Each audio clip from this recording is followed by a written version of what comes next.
noches, mi nombre es Iván Rojas y vamos a presentar el primer punto del taller de transferencia de calor.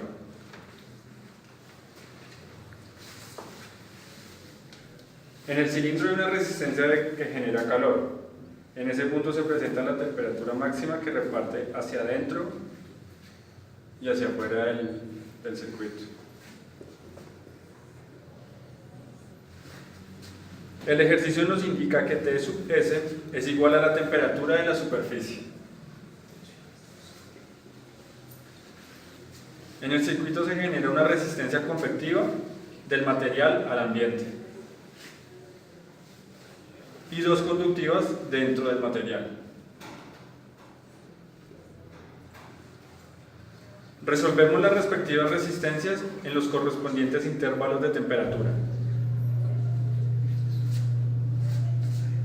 Esto es igual al calor total por la longitud.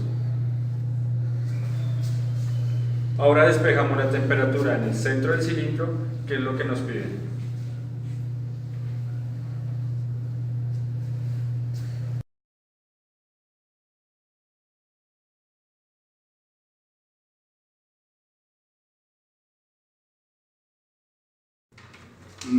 Buen día, en esta oportunidad vamos a explicar el ejercicio número 2 del taller de transferencia de calor. El ejercicio nos muestra un domo en el cual la parte bronceada, la parte curva, nos dice que es aluminio. La parte de adentro trae aire, la parte cuadrada amarilla es un PVC y la parte de abajo está sumergida en agua. Nos dice que está ingresando calor en el domo y es un calor radioactivo. En esta oportunidad no lo vamos a tener en cuenta, sino como un calor convectivo. Al ingresar el calor por la superficie del domo, vamos a generar una serie de resistencias, tanto conductivas como convectivas. Las explico. De la superficie, de la temperatura cero, temperatura ambiente, al material, al aluminio, se genera una resistencia convectiva, que es la convectiva 1. Dentro del material del aluminio se genera una resistencia conductiva, que es la conductiva 2. Del aluminio al aire se genera otra convectiva. Esta serie de resistencias que están mencionando son las ilustradas en el esquema de resistencias. Del aire al PVC se genera una convectiva. Dentro del PVC se genera una conductiva.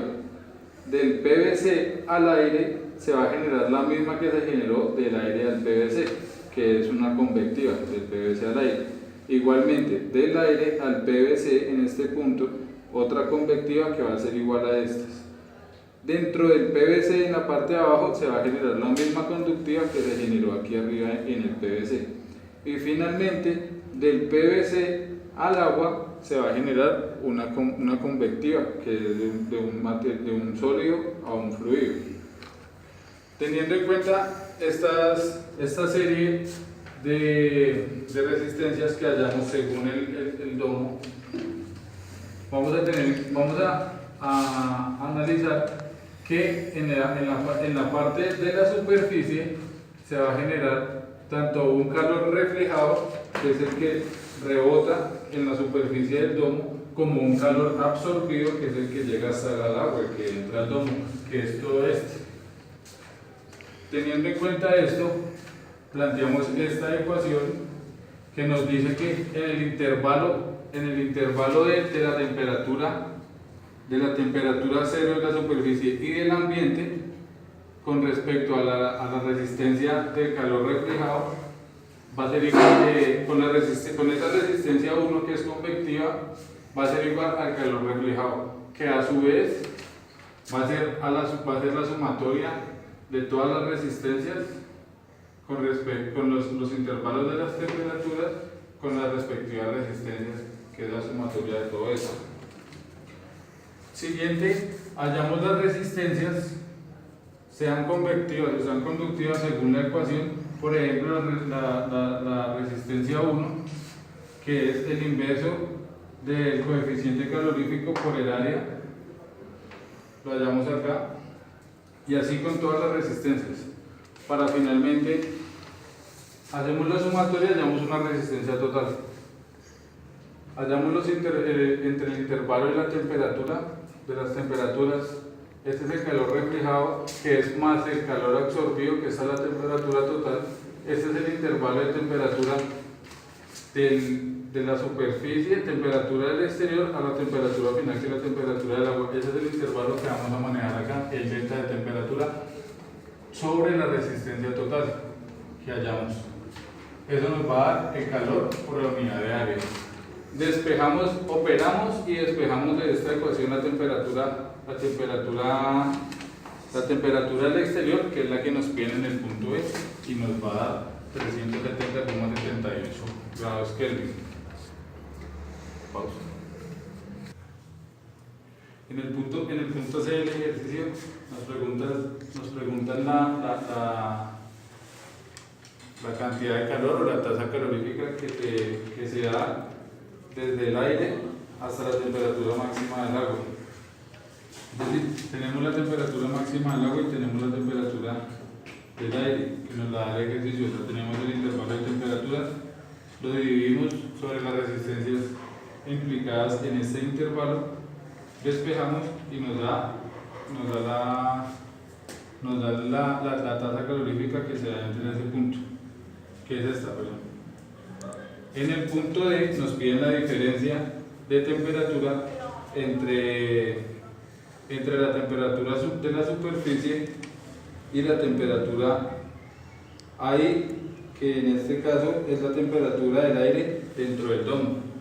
Entonces pues simplemente tenemos las dos temperaturas, las restamos y nos da, esta es la diferencia de temperaturas. Muchas gracias. Esto fue una pequeña explicación de los 3 ejercicios de transferencia de calor del taller de transferencia de calor. Como podemos ver, en conclusión, lo que tenemos que tener en cuenta son los intervalos de temperatura en los cuales vamos a trabajar y la resistencia que se da dentro de ese intervalo. Les repito, por ejemplo, tenemos este intervalo de temperatura con esta resistencia que está, es la que está implicada en este intervalo. Hallamos, vemos si es una resistencia conductiva, si es una resistencia convectiva y aplicamos las respectivas ecuaciones. Si es una resistencia conductiva o convectiva, según si son con coordenadas cilíndricas o coordenadas esféricas. Aplicamos las ecuaciones y, repito, tenemos en cuenta mucho los intervalos de temperatura. Muchas gracias y hasta una nueva oportunidad.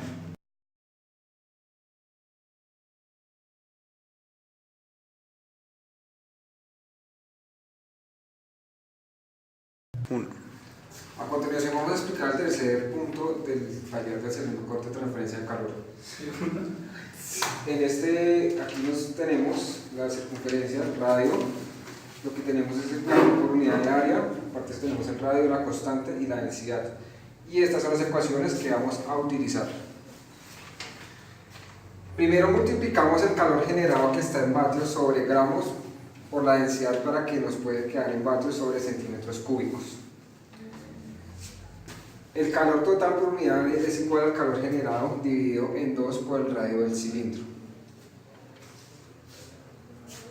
Posteriormente hallamos la temperatura máxima, que es la que nos pide el problema,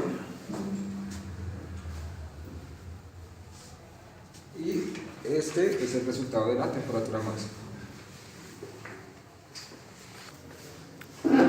Para hallar la temperatura máxima utilizamos el calor generado dividido 4 veces el coeficiente calorífico multiplicado por el radio al cuadrado más la temperatura ambiente o del exterior. Y esta es la temperatura máxima en la cual nos pide el ejercicio.